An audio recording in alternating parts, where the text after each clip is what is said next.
თავიდან ორი სიტყვით იმას ვიტყვი, რატომ მე შინაგან საქმეთა სამინისტროში, რატომ დამნიშნეს, რატომ გამომარჩიეს ჩვენი გუნდის წევრებმა და ვარდების რევოლუციის შემდეგ შსს პირველ მინისტრად მე რატო გამიშვეს, რაშვაში ვიყავი. მოკლედ ვიტყვი, რომ მე რაც პარლამენტის წევრი ვარ, ესე მოხდა, რომ სულ რაღაცა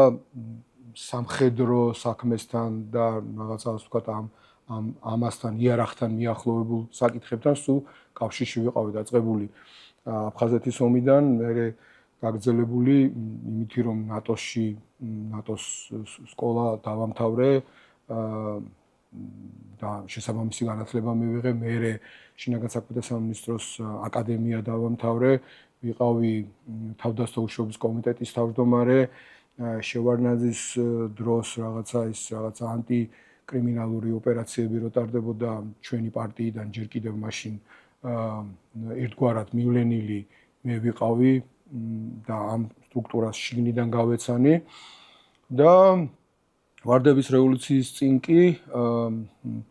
იქიდან გამომდინარე, რომ ჩვენ ყველას ჩვენი ფუნქციები ქონდა გადანაწილებული და ერთ-ერთი მიმართულება, აი კანცელარიასთან მისვლის საკითხი მე დამევალა, რადგან მე მქონდა ურთიერთობა შსს წარმომადგენლებთან და ვიცნობდივად. აი სწორედ ამ საკითხებით ვარდების რევოლუციის წინ მე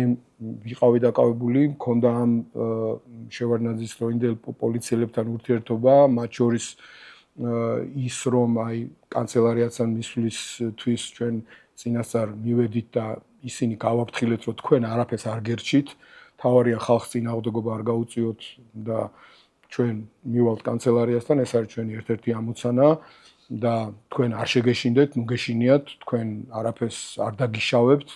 და ხალხიც ასე გვეყოლება გაფრთხილებული. ნუ კი იყო იქ რაღაცა ძიზგილაობა, მაგრამ საბოლოო ჯამში ყველამ ვიცით, რომ ძალიან ადვილად მივედით კანცელარიამდე და ეს იყო პირველი დიდი გამარჯვება ვარდების რევოლუციის, ასე ვთქვათ, უკვე მოსახდენად და ნუ მერე უკვე პარლამენტში მანამდეც ამ ძალოვან სტრუქტურებთან ეს კონტაქტები ქონდა, რომ რაღაც ინციდენტები არ მომხდარიყო ღამღამობით ვარდების რევოლუციის მიმდინარე აქციებისაც და ღამის ასე ვთქვათ კომენდანტი ამ ჩვენი აქციებისა ყოველთვის მე ვიყავი და ვიდექი კიბეზე და მიმყავდა აქცია, ნუ რამდენადაც ღამით, როცა ხალხს ეძინა წასაყვანი იყო და რაც იყო საჭირო, ისევე როგორც გულუა სპეცდანიშნულების რაზმი, რომელმაც ძალიან დიდი როლი ითამაშა ვარდების რევოლუციის გამარჯვებაში, პირველი ჩავიბარე სანამ 23 ნოემბერი იქნებოდა, ეს ხალხმა არ იცის, ცალკე მოსაყოლი ამბავია მე, რომელიც გაიყო ორ ნაწილად და ერთი ნაწილი მოვიდა ჩვენთან, მას შემდეგ რაც მათ ბრძანება მიცეს, რომ უნდა დაერბიათ აქცია, ნახევარი გაიყო და მოვიდა ჩვენთან. და პრაქტიკულად ძალიან ცოტა ადამიანმა იცის, რომ იმ ერთ ღამეს როცა ველოდით დარბევას, გულუა სპეცდანიშნულების რაზმს ფაქტიურად მე ვხელმძღვანელობდი, დავაყენეთ ელი პარლამენტის შიგნით პერიმეტრზე, გავამაგრებიეთ, ასე ვთქვათ, გადასასვლელები ოთახიდან ოთახზე და კორიდორები, ასე შემდეგ და გულუა სპეცდანიშნულების რაზმი იცავდა მაშინ პარლამენტს და მომიტინგეებს. ესეც ვთქვათ, რაღაცა ერთი ეპიზოდი იყო ჩემი უშუალო ურთიერთობისა ვარდების რევოლუციამდე პოლიციასთან და ნუ შემდგომ მიშამ ზურამ და ნინომ ვარდების რევოლუცია რო მოხდა, პირველი ყველაზე პრობლემური და ყველაზე თავისატკივარი და ასევე ძლევამოსილი სამინისტრო ყოველთვის შევარდნაძის ეპოქაში და საბჭოთა ეპოქაში უშიშროებასთან ერთად იყო შსს და ამ ყველაზე საშარო მიმართულებაზე ამის გამო გამიშვეს მე და დამასახელეს როგორც შინაგან საქმეთა მინისტრი და ბუნებრივია ძალიან დიდი პასუხისმგებლობაც იყო, ძალიან დიდი შარიც იყო, ძალიან დიდი ხიფათიც იყო ჩემთვის, რომ ჩავფლავებულიყავი, ისე როგორც თავის დროზე შევარდნაძემ, რომ ასე ვთქვათ, სხვა გასაქანი არ მოგცა და რომ შევქმნით ანტიკორუფციული კომისია, რომლის ჩაფლავების შანსი დიდი იყო, მაგრამ საბედნიეროდ მოახერხე და არ ჩავფლავდით და იმ კომისიამ თავისი დიდი როლი შეასრულა, მაგრამ აქ შეიძლება ითქვას 10 ჯერ უფრო დიდი პრობლემური საკითხი ჩამბარდა, იმიტომ რომ ერთის ხრივ პირველი ამოცანა რა იყო, რომ არ დაგვეშვა რაიმე ქაოსი და ერთგვარი კონტრრევოლუციასავით. მეორე ქვეყანაში სტაბილურობა უნდა შენარჩუნებულიყო და მესამე და მეოთხე ის რომ დაგვეწყო რეფორმაზე მუშაობა და ამავდროულად დაგვეწყო ბრძოლა კრიმინალთან. ეს 4 ამოცანა ერთდროულად თითქმის წარმოუდგენელი იყო იმ პირობებში, როცა არც მე არ მქონდა არანაირი გამოცდილება, არც სხვას არანაირი გამოცდილება არ მქონდა, ქვეყანას არ მქონდა გამოცდილება, ამისი გამკეთებელი სოფლიოშიც არავინ არ იყო ალბათ, არათუ საქართველოში და მით უმეტეს ისეთი ვითარება მქონდა, რომ მქონდა ყველაზე კორუმპირებული სისტემა პოლიციისა, რომელიც თვითონ იყო საფრთხე საზოგადოებისთვის და თვითონ იყო მოტივირებული, რომ კრიმინალთან ერთთანამშრომლა ნაცვლად იმისა, რომ საზოგადოებრივი ინტერესი და საზოგადოებრივი უსაფრთხოება დაეცვა, ხო? ამ ვითარებაში, ამ ყველაფრის გაკეთება თან პარალელურ რეჟიმში ერთად ალბათ ფიქრიც კი შიგიჟე იყო შესაძლოა. ამიტომ ეს ამ დონეზე, გაგების დონეზეც კარგად მესმოდა და ვიცოდი რამ ხელა შარში ვიყავი და რამ ხელა პასუხისმგებლობა მქონდა და რამ ხელა საფრთხეს წინაშე ვიყავი, მაგრამ ერთი რამ იყო ყველაზე მთავარი, რომ ჩვენ ყველამ ვიცოდით, რომ გვაქვს ძალიან მაგარი შანსი რაღაცა გავაკეთოთ ახლა ქვეყნისთვის, ახლა გავაკეთოთ რაღაცა ისეთი, რაც კი შეიძლება არავის არ გაუკეთებია სოფლიოში, მაგრამ გვაქვს ამის შანსი, იმიტომ რომ საყოველთაო ენთუზიაზმი იყო, საყოველთაო აღტკინება იყო, რომ რაღაცა ერთად შევცვალოთ საქართველოს. ყველა დიდი და პატარა, იმიტომაც პრეზიდენტ სააკაშვილის არჩევნები რო ჩატარდა პირველი 97% იყო, ხო იქ ნამდვილად არავის არ გაუყალბებია, რაში ჭირდებოდა ვინმეს რამის გაყალბება. მართლა ალალად 97% მიიღო. ესეთი საყოველთაო ენთუზიაზმი იყო და ისიც ვიცოდით, რომ ეს ენთუზიაზმი ერთის ხრივ იყო და მეორე ხრივ რომ ეს ენთუზიაზმი საკმაოდ მალე დამთავრდებოდა. თუმცა ბევრად უფრო მალე დამთავრდა ვიდრე მეგონა, უფრო მეტი გასტანდა მეგონა, იმიტომ რომ გაკეთებული საქმეები მეგონა რომ შემატებდა და შემატებდა ენთუზიაზმს, მაგრამ პირიქით, რაც უფრო მეტი რეფორმა ჩავატარეთ, უფრო მეტი უკურიაქცია მივიღეთ. ხო და აი ეს ამბავიც, რეფორმის ამბავიც, პატრულის ამბავიც ერთ-ერთი გამოდგა საბოლოოდ, მაგრამ დავიწყეთ იმითი, რომ პირველი შევკრიბე ჯგუფი ჩემი მეგობრებისა, რომლებიც ჩემთან ერთად მუშაობდნენ სხვათა შორის პარლამენტის ანტიკორუფციულ კომისიაში, ერთ-ერთი იყო იურისტი ასეთი გია კიკნაძე, რომელიც ეხლა ბევრისთვის არაფერს სახელდაგვარი არ ამბობს, სამწუხაროდ გია გაერიდა ყველაფერს და აღარსა და აღარ ჩანს, ასე ვთქვათ, ამ ასპარეზზე, რომელიც ჩემთან ერთად მუშაობდა პარლამენტის ანტიკორუფციულ კომისიაში. რომელთან ერთადაც სხვათა შორის იურიდიულად დამფუძნებელი ვარ საქართველოს Transparency International-ის ერთ-ერთი რაც მაშინ გავაკეთოთ, გარდა იმისა, რომ აი დეკლარაციების შესახებ რაც კანონი არის დღეს საქართველოში, რომელიც დაჭრეს და ამახინჯეს და გაუბედურეს, ასევე ჩვენ ერთად ვიყავით ინიციატორები, გია როგორც იურისტი და ექსპერტი, ავტორი ამ კანონპროექტის და ეს ადამიანი გამოვარჩიე იმ ჩემი გუნდიდან, ანტიკორუფციული კომისიის გუნდიდან ყველა სხვადასხვა მიმართულება მიუჩინე და ერთ-ერთი გიას თხოვე, რომ იყოს ხელმძღვანელი ამ ჯგუფისა, რომელიც შეიმუშავებდა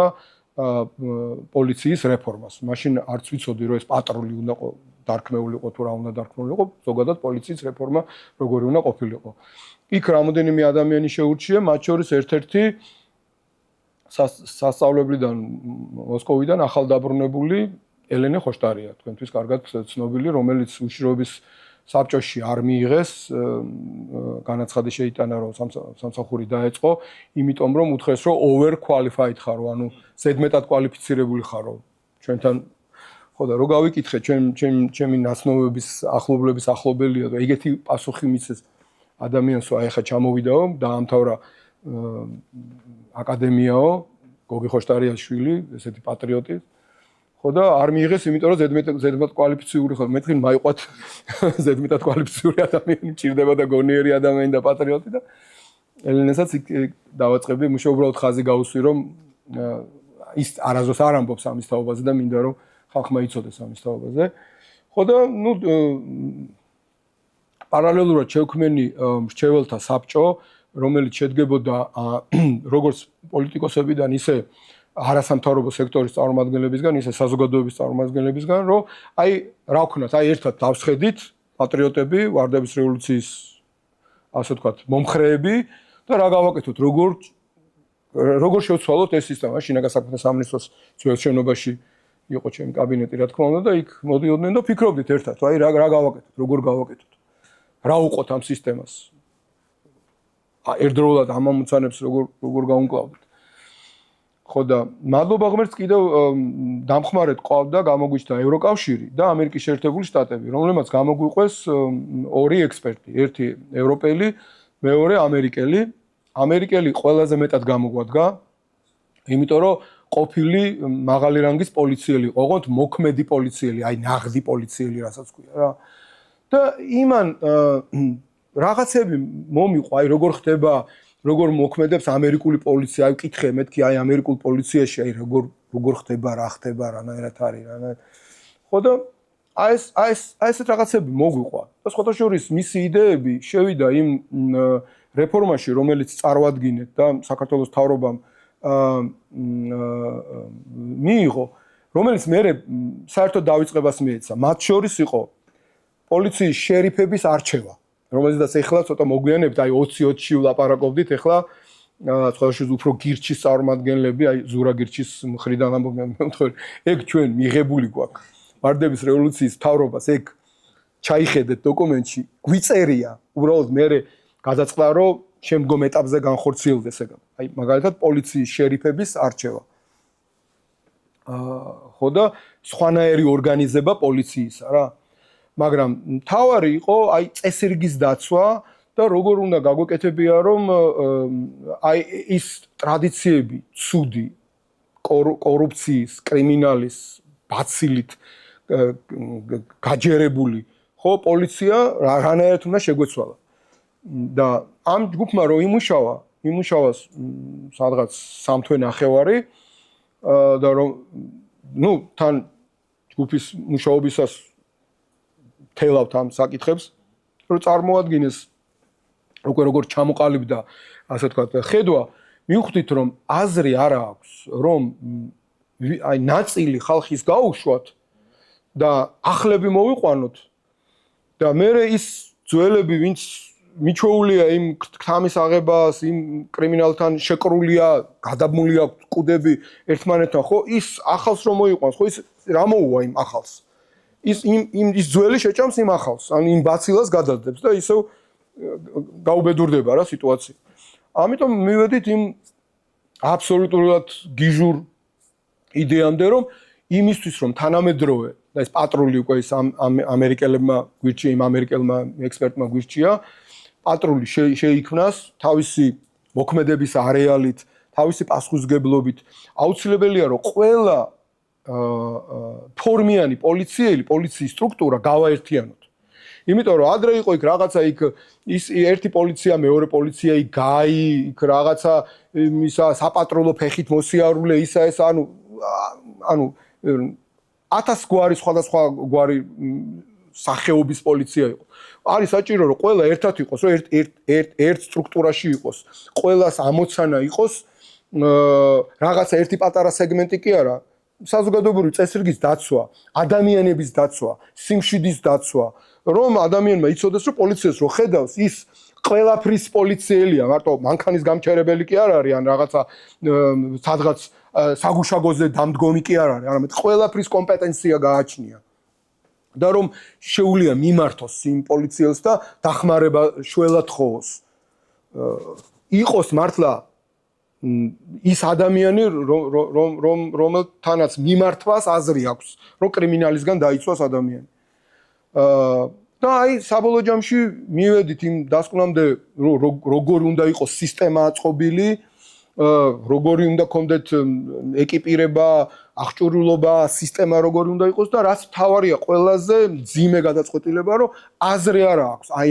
აი ამ მილიციელებთან ამის კეთებას, არანაირი აზრი არ აქვს, ამას დაჭირდება ალბათ კარგ შემთხვევაში 20-30 წელიწადი, რომ ეს ყველაფერი ესე ევოლუციურად შეიცვალოს. ამიტომ მივედით იმ დასკვნამდე, რომ ესენი ყველანი უნდა გაუშვათ. ამ დასკვნამდე რომ მიხვედი ახლა საღი აზრიდან გამომდინარე და თან ამდენი ხანი ამაზე ფიქრობ, ну პარალელურად იმაზე ხო მუშაობთ ხო ცალკე ამ კრიმინალებს ვებძვით ცალკე იქ რაღაცა სვანეთში ხდება და იმ კრიმინალებს ვამარცხებთ იქ აჭარაში ამბები ხდება იქ აბაშიძეს ვამარცხებთ ცალკე აქეთ ეს ქურდული სამყარო როიტყვიან მართლა სერიოზულად ხელი მოვკიდეთ მაგრამ ხედავთ რომ ძალიან სერიოზულად გვიზანლიანდებიან აი ჩანართს გავაკეთებ რომ აი ქურდულ სამყაროს შესახებ კანონ პროექტი სანამ ასე ვთქვათ იდეას წარვადგენდი მთავრობაში და შემდეგ პარლამენტში ესეთი გამოკითხვა დამიდეს მაგიდაზე როგორც შინაგან საქმეთა მინისტრს რომ სხვადასხვა რეგიონების მიხედვით აი ქურდული სამყაროს მიმართ დამოკიდებულება როგორი იყო და აი ნახე რომ ნუ გასაგებია ხა ისედაც ყველამ ვიცოდეთ რომ მაგალითად იმერეთში ქუთაისში ყველაზე მეტად იყო ფეხმოდებული ეს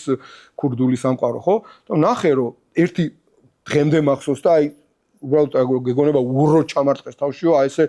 იმოქმედა ჩემზე წავიკითხე რომ ახალგაზრდა გოგოებისო 80% ოცნებობს რომ ქურდის ცოლი გახდეს და ეს რო წავიკითხე აი ვიფიქრე რომ აი აღარ ყავს აი ამის იქით აღარ არსება აი წარმოიდგინეთ ახალგაზრდა გოგო იწყებს ცხოვრებას და ოცნებობს რომ ქურდის ცოლი გახდეს აი ამის იქით დეგრადაცია ერის აი მოსპობა და უბედურება აი რა შეიძლება ნორმალურმა ადამიანმა წარმოიდგინოს და ამ დროს მე ვარ შინაგან საქმეთა მინისტრი და ხედავ რომ ეს ხდება ქვეყანაში არ ვიცი რამდენად ახლოს იყო ის სოციოლოგიას ნაღდი ინფორმაციასთან, მაგრამ გონი ძალიან შორსაც არ იყო. იმიტომ რომ რატო? იმიტომ რომ ქურდი იყო ყველაზე კაი ტიპი, ყველაზე კაი მანქანა იმას ჰქონდა, ხელშეუხებელი იყო, ყველაზე მეტი ფული იმას ჰქონდა, ყველაზე კარგად ის გრიალებდა, ფულიც ჰქონდა, ავტორიტეტიც იყო, ყველაფერი იყო. ხო, ანუ ვისო ადამიანს უნდა ესეთ გავლენიან, მით უმეტეს ახალგაზრდას, ხო? მით უმეტეს გოგოს უნდა რომ ვაჟკაცობის სიმბოლოებიც ისუნ, ის კი არა რომ პოლიციასთან მშვენიერათაც შეკრულები იყვნენ და ერთადაც აკეთებდნენ და ის ქურდული თუ კი რაღაცა ძველი რომანტიზმის რაღაცა ისინი იყო, არაფერი მსგავსი არ იყო, იმიტომ რომ იმ ქურდული გაგებით ოჯახი არ უნდა ყოლოდა, მდიდარი არ უნდა ყოფილიყავი და მანქანა არ უნდა ქონოდა და ციხეში უნდა მჯდარიყავი და მოდი ეს იყო ნაღდი ქურდული გაგა. დღეს რო თავისავს ქურდებს ეძახიან იმ პერიოდში, ის სულ სხვა იყო, ხო? მით უმეტეს გაჯერებული კომუნიზმით და კომუნისტური იდეოლოგიით და ფაქტიურად შეკრული ხელისუფლებასთან და როგორც უკვე თქვი პოლიციასთან, პოლიცია და ქურდული სამყარო ერთი იყო, ხო? ანუ სინამდვილეში ყველაფერი გაუკმართებული იყო, ანუ ყველაფერი უსამართლო იყო ამ ფილოსოფიასთან მიმართებაში და ამ კლასთან მიმართებაში და ამას ვერ გაუმკლავდებოდა ძველი პოლიციელები. იმიტომ რომ ისინი იმათაც კუდი ჰქონდათ გადაბმული, ხო? ამიტომ უნდა გაგვეშვა ესენი და ახალი ადამიანები მოგვეყვანა და ახალი ადამიანები როგორ უნდა მოგვეყვანა, ეხა იდეა ეს იყო რომ უნდა ყოფილიყვნენ სასურველია ძალიან ბევრი განათლებული უმაღლეს დამთავრებული ახალგაზრდა უმუშევარი იყო, ხო? ყოფილიყო უმაღლეს დამთავრებული სასურველია. ყოველ შემთხვევაში მაღალი IQ უნდა ქონოდა, რომ სწავლებადები უნდა ყოფილიყვნენ, იმიტომ რომ ისინი პოლიციელებად უნდა გაგვეწეთოდა, ხო? სასურველი იყო, რომ გარეგნობაც კარგი ქონოდათ, რომ შეხედავდი ადამიანს, რომ მოგეწონება და ასეც მე საბოლოო ჯამში ხო ასე მოხდა, ხო? მაგრამ ეხლა ცოდვა ისახა რომ მიხვიდე და ჩვენ გუნდს გააცნო ეხლა ეს იდეა და უთხრა რომ 40,000 პოლიციელი ერთ დღეში სახში უნდა გაუშვა. ეხლა ეგ ცალკე მოსაყოლი ისტორია იქნება ალბათ წლების შემდეგ რა და როგორ იყო დეტალები, იმიტომ რომ ეხლა ამაგას ვერ ვიტყვი, მაგრამ ჩვენებთან რომ მივედი და რომ უთხარი რომ აი ეს არის პოლიციის რეფორმა, სანამ თავრობის ხდომაზე გავიტან და ხო?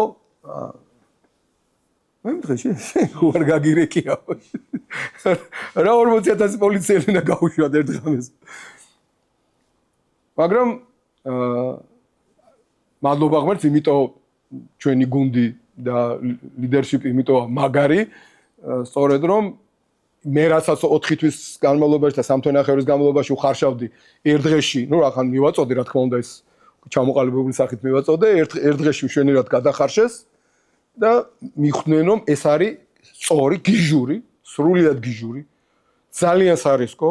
მაგრამ ერთადერთი სწორი გადაწყვეტილება რომ ისე გავაკეთოთ რომ გაუშვათ ეს 40,000 პოლიციელი, რომ ერთმა ესე მითხა რომ შენ ხო არ გაგიფრენია რა გინდათ რომ კონტრრევოლუცია მოხდეს 40000 პისტოლეტიანი კაცი მაშინ გაუშვათ ქუჩაში გაუშვათ რომ ჩვენ წინააღმდეგ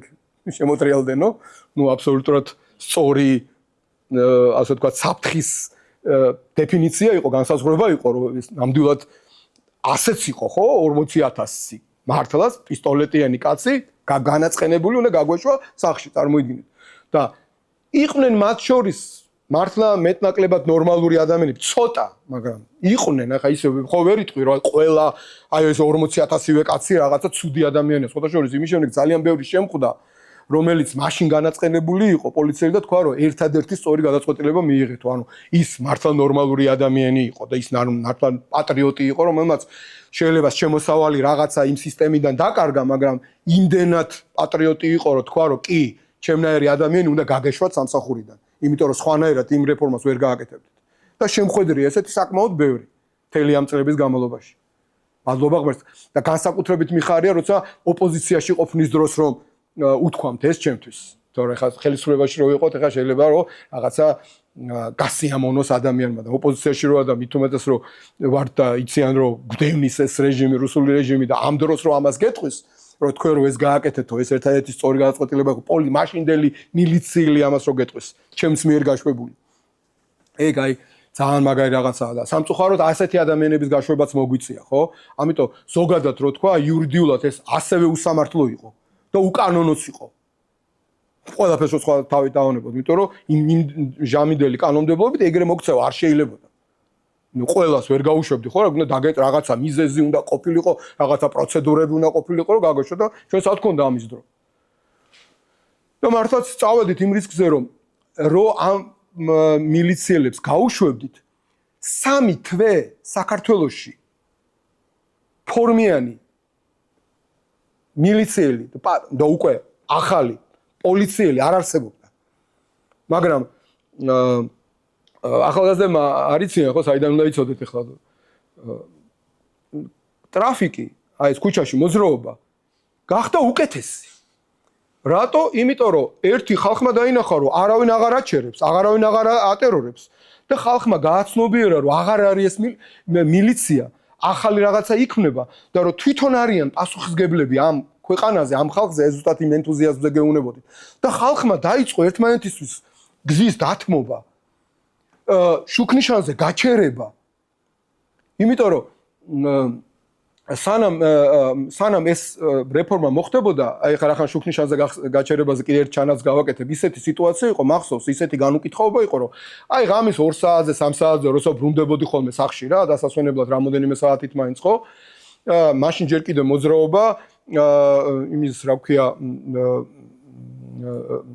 ჭავჭავაძის გამზირზე და მელიქიშვილზე ხო შეიძლება და აი აქედან მთავრობის სახლიდან იმისკენ ვაკისკენ და ჩვენ წნეში ვცხოვრობდით და ესე შეიძლება და მოძრაობა აი იქ რომ მოვდიოდით ამ გზაზე აი უნივერსიტეტთან მაგალითად რო გავჩერდებოდით დიდ შუქნიშანზე ღამე არ იყო ხო ღამის 2 საათია 3 საათი არ არსებობდა ხო დიდი კოლონით დავდიოდი იმიტომ რომ ჯერ კიდევ რაღაცა მაშინ საფრთხეები იყო რომ აი კონტრრევოლუცია არ იყოს რაღაცა 1 5 6 მანქანა ციმციმიანი ვაჩერებიებდი ყოველთვის შუქნიშანზე თუ წითელი შუქნიშანი იყო ვაჩერებიებდი არ იყო არც ერთი ღამე ამ 5-6 მანქანა ციმციმებიანს რომელიც წითელზე არის გაჩერებული ვიღაცა არ გადაესწრო და არ გასულიყო პირდაპირ წითელზე ანუ იმდენად ბოდიში და ფეხებზე ეკიდათ შენი წითელი შუქნიშანის და შენი პოლიციას და შენი ყველაფერის და იმდენად ვიღაცეები გათავხედებულები იყვნენ ღამე არ იყო ღამე რომ აი ესეთი ატმოსფერო იყო ქვეყანაში აი იმდენად განუკითხაობის და აი ფეხებზე რო კიდია უკაცრავად ამ გამოთქმისთვის აი ყოველგვარი კანონი და პოლიციას და ყველაც მე სპეციალურად ერთი მანქანა დავამატებია იმათ აუცილებლად ვიჭერდი და დილით მათი მართვის მოწმობა მქონდა კაბინეტში მაინტერესებდა ვინ იყვნენ როგორც წესი სულ ძალიან საპატივცემულო ხალხი ან როგორც წესი მათი შვილები ან შვილიშვილები და იყო ერთი რეკვები რომ გეხვეწებით რა ქვია მართვის მოწმობა დაუბრუნეთ და რაღაცა ამდაგვარი რაღაცა ხო ნუ ეს ცალკე ჩანართად გავაკეთე უბრალოდ ატმოსფერო როგორი იყო და აღარ იყო ეს აღარავინ გამჩერებელი და ხალხი თვითონ არეგულირებდა ტრაფიკს და რაც თავარია ერთი უდიდესი პლუსი ის იყო რომ არავინ აღარ აჩერებდა ამ ადამიანებს და ფულს არ თხოვდა ფულს არ ძალავდა, თხოვდა კი არა, არ ძალავდა, იმიტომ ერთხელ ეს იყო, რა ქვია, პოლიციელების რაღაცა გაშვებული პოლიციელების რაღაცა აქცია მოეწყო. 1-2000 კაცი შეიკრიბა და რომ ჟურნალისტები რომ მივიდნენ, უთხრეს, აი ჩვენო უბრალოდო გაგვათავისუფლესო, როგორო თქვენო ხალხსო ფულს ხო ძალავდითო, ჩვენო არავის არ ძალავდითო, ჩვენო თხოვდითო და ადამიანები, მოქალაქეები თავისი ნებითო რო ხედავდნენ, რომ არც ფორმა გვაქვს, არც ბენზინი გვაქვს, არც მანქანა გვაქვს, არაფერი, თვითონ შემოწირულობას აკეთებდნენ. ხო, ნუ აი ამ დონეზე იყო ზოგიერთი, რომ ეგონა რომ ეს ჩვეულებრივი ამბავია და ესე უნდა გაგრძელებულიყო. და ნუ მადლობა ღმერთს ეს რეფორმა მიღებული იქნა, დამტკიცებული იქნა მთავრობის ხდომაზე და ჩაეშვა ეს რეფორმა, ანუ ასევე ამ რეფორმის ნაწილი იყო ახალი შინაგან საქმეთა სამინისტროს აკადემიის, ასე ვთქვათ, რეორგანიზაცია, რეფორმა, მთლიანად ახალი კურიკულუმის, ანუ ახალი რაც უნდა ასწავლო პოლიციელს მოკლევადაში იმის შემუშავება და მერე ჩემ დროსვე მოესწრო დაწყება ამ პატრულის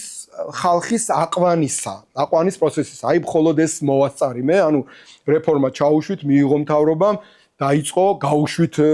ეს 40000 კაცი, ახალი კურიკულუმი შექმნა იმაში, შინაგან საქმეთა სამინისტროში და აი რო დავიწყეთ ახალი ხალხის აყვანა აი იმ კრიტერიუმებით, რაც გითხარით, რომ განათლებულიც უნდა ყოფილიყო და შეიძლება უკეთეს შემთხვევაში და ისა როგორც წესი, კარგათაც უნდა გარეგნობაც კარგი უნდა ქონოდა და სწორედ ეს ძალიან მნიშვნელოვანი ფსიქოლოგიური ფაქტორი იყო ფოტოშორის, ხო? მერე უკვე ჩემ შემდგომ მინისტრებმა ჯერ ცოტა ხანი ოქროაშვილი იყო და მერე ამ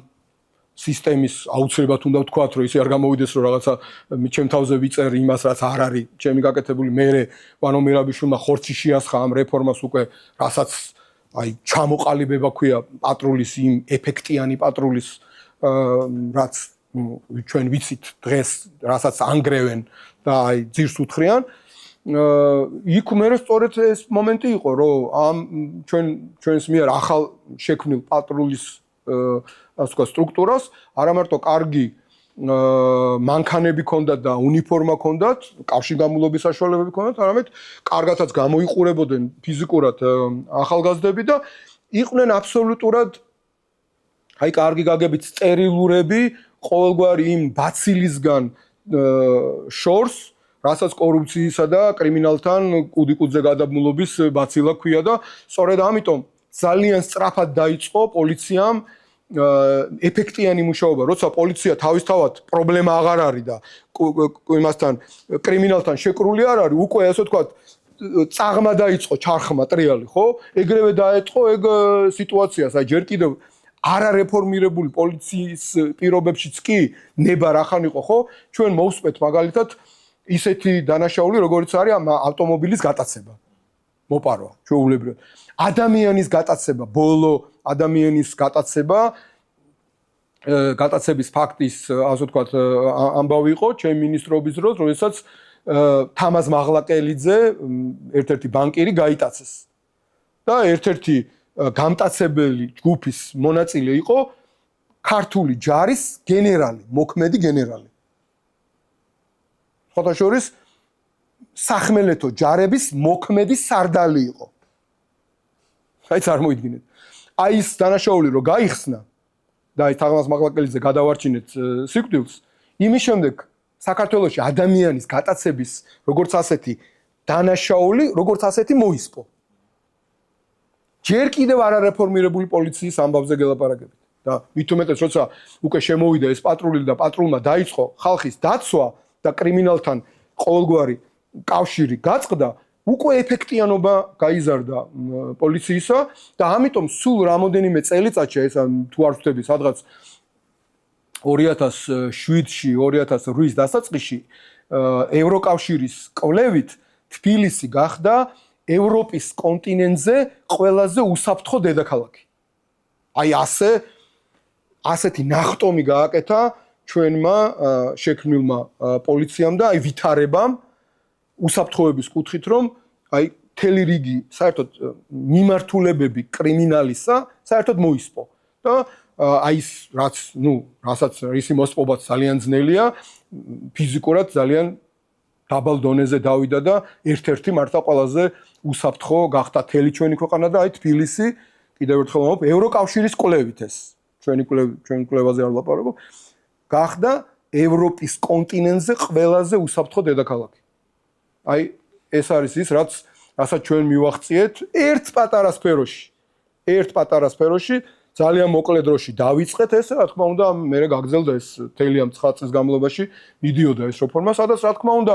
იგივე ამ პოლიციაში ვიღაცა გამოერეოდა ცუდიც ხო ახლა კარგი 100%-ით ყველა ვერ იქნებოდა და რაღაცა ცუდიც მოხდებოდა და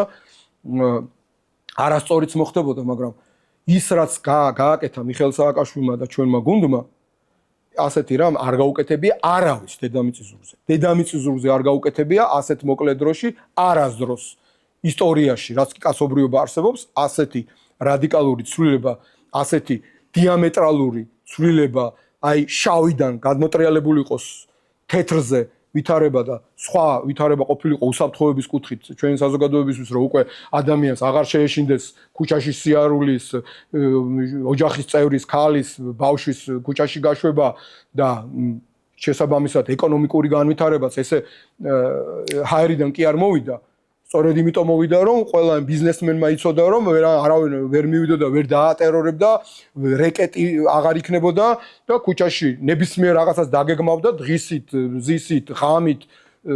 თოლში ავდარში დარში ნებისმიერ მომენტში იქნებოდა ერთნაირად დაცული თვითონ მისი ოჯახის წევრები და ბიზნესმენები აი და მისი ბიზნესები ეს არის ერთ-ერთი ხერხემალი რაზეც დგას სახელმწიფო და ქვეყანა და მადლობა ღმერთს რომ ჩვენ მოგვეცა იმის საშუალება რომ მიშას ლიდერობით მის მთავრობაში ჯერ კიდევ მაშინ ზურა ჟვანიაც იყო პრემიერ-მინისტრი აი იმ პერიოდში დაგვეწყო ეს საქმე და რასაც ქვია შეგვექმნა ის თანამედროვე პატრული რითაც ჩვენ ყველანი ვამაყობთ. ნუ რაც შეეხება ახლა რა ვითარება არის ახლა ჯერ კიდევ გვაქვს ის პატრული რომელიც ასე ქუჩაში არავის არ აჩერებს და გთამს არ იღებს ხო? ეს უკვე განასხვავებს მიუხედავად იმ ძიმე მდგომარეობისა რა მდგომარეობაში ახლა ამყოფებს ეს რეჟიმი ჩვენს პოლიციას უკვე განასხვავებს სხვა ბევრი ქვეყნის მათ შორის ევროპული ქვეყნის პოლიციისგან მაგრამ თავარი პრობლემა რაც ახლა შეუქმნა ამ რეჟიმმა გამომდინარე მისი ბუნებიდან არის ის რომ სხვა გამოსავალი აღარ აქვს პატრული ფაქტიურად ისევ დაბრუნდა კრიმინალთან თანამშრომლობის რეჟიმში, როგორც მინიმუმ კრიმინალის მიმართ წაყრუების რეჟიმში, რომ მე არაფერი დამინახავს, ხო? აი ახლა ის ჟურნალისტები როცემეს და თავზე რო იხტუნავეს, პატრული იქვე იდგა 20 მეტრში. ჟურნალისტის თავზე რო იხტუნავეს, ნიღბიანმა ტიტუშკებმა, ხო ვიცი, გვახსოვს ეს აქციების დროს, ხო? იქვე იდგა პატრული. არავინ არ გაეკიდა. იმიტომ რომ ის პატრული გაფრთხილებული იყო, რომ შენ ეგ არ გეხება. და შენ არ უნდა ირეაგირო ამაზე. იქ ყობა ხაბაზი როცემეს და სხვები როცემეს ბიჭები იქვე ოფისში. იქვე იდგა პატრული, იქვე 5 მეტრში. და არაფერი თითითიძე არ დაუკარებიათ, არაფერი არ განძრეულა. ხო, ეს უკვე ნიშნავს, რომ პოლიცია და კრიმინალი არის შეზრდილი და უფრო მეტიც. პოლიცია ერთგვარად მაღალი დონის კრიმინალს დაუმორჩილეს. აი ჩვენ ის ფაქტიც ნახეთ როგორ რუსთავში პოლიციამ ადამიანი მოიტაცა და მიუყვანა კრიმინალებს რომ მე კრიმინალებს მოეკლათ წამებით. აი აქამდე დავედით. და ესეთ ძალიან გაბლატავებულ კრიმინალს, მაღალი დონის კრიმინალს იმის უფლებაც აქვს რომ აბა მიდი ხა ჩაჯექი და წადი მოусვი აქედან უთხრას პოლიციასთან თავშყელი წამოარტყას. ეს ხო პოლიციელებმა კარგად იციან. ძალიან კარგად იციან და ძალიან ბევრია ვინც კი ვისაც ახსოვს რა იყო ძველი ნაღდი პატრული და პოლიცია და იციან რა არის კანონი და იციან როგორ უნდა მოქმედებდეს პოლიცია. ამიტომ ასევე როგორც ვარდების რევოლუციის შემდეგ გავაკეთეთ რომ ყველა ერთბაშად გაუშვა, არ მგონია რომ საჭირო იყოს, მაგრამ რა თქმა უნდა წმენდა სერიოზული იქნება საჭირო, იმიტომ რომ ის ადამიანები რომლებიც პირდაპირ დაფიქსირდნენ და რომელიც ასევე პატიოსანი გამოძიების შედეგად დაფიქსირდება რომ არიან კრიმინალთან შეკრულები, ბუნებრივია იმათ არაფერი არ ესაქმებათ მომავალ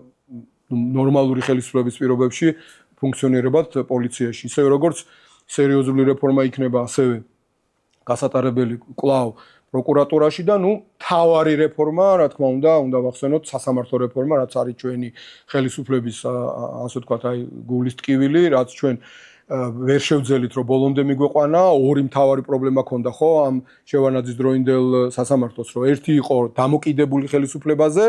და მეორე იყო კორუმპირებული, იმიტომ რომ ქთამს იღებდა. აი ქთამის აღება მოსპეთ, მაგრამ დამოკიდებულებაზე დიდად არ ვიბრძოლეთ, იმიტომ რომ ფიქრობდით, რომ რაღაცა პერიოდის შემდეგ დავიწყებთ ახალ ეტაპს, რომ ეს დამოკიდებულებაც მოისპოს. იმიტომ რომ რაღაცა პერიოდში ჩაითვალა, რომ საჭირო არის, რომ სწრაფად რო გატარდეს რეფორმები, ეს დამოკიდებულება მეტნაკლებად, და შეხმატკბილება პოლიციის, პროკურატურისა და სასამართლოსი იყოს მაქსიმალური. აი ეგ იყო ჩვენი შეცდომა, რომ დავაღიაროთ აუცილებლად და აი ეგ როცა ორივე ფაქტორი იქნება სასამართლოში, როცა არ იქნება კორუმპირებული ქთამს არ აიღებს და იქნება დამოუკიდებელი და მართლაპატიოსანი, აი მაგ პირობებში პოლიციას გაიწმინდება, პროკურატურას გაიწმინდება, ახალი სუსიც იქნება და ახალი სამართლებრივი სისტემა აუცილებლად შეიქმნება. ამაში ვარ ღრმად დარწმუნებული. იმიტომ რომ თან ვიცით რა უნდა გავაკეთოთ, როგორ უნდა გავაკეთოთ, გამოცდილებაც გვაქვს გარკვეული, ცუდიც ვიცით, კარგიც ვიცით, რა გამოვიდა, რა არ გამოვიდა, გამოცდილებაც გვაქვს, შესაბამისად ამ გამოცდილებიდან გამომდინარე ასევე რა თქმა უნდა დამატებული ისევ ახალგაზრდული ენთუზიაზმი, რაც აუცილებლად დარწმუნებული ვარ შემოგვემატება ძველთაობას, დარწმუნებული ვარ ამას ერთობლივად, რახან პარტიების ძირითადი ნაწილიც ამაზე ვართ შეთანხმებულები, პროდასავლური პარტიების, ამას აუცილებლად გავაკეთებთ.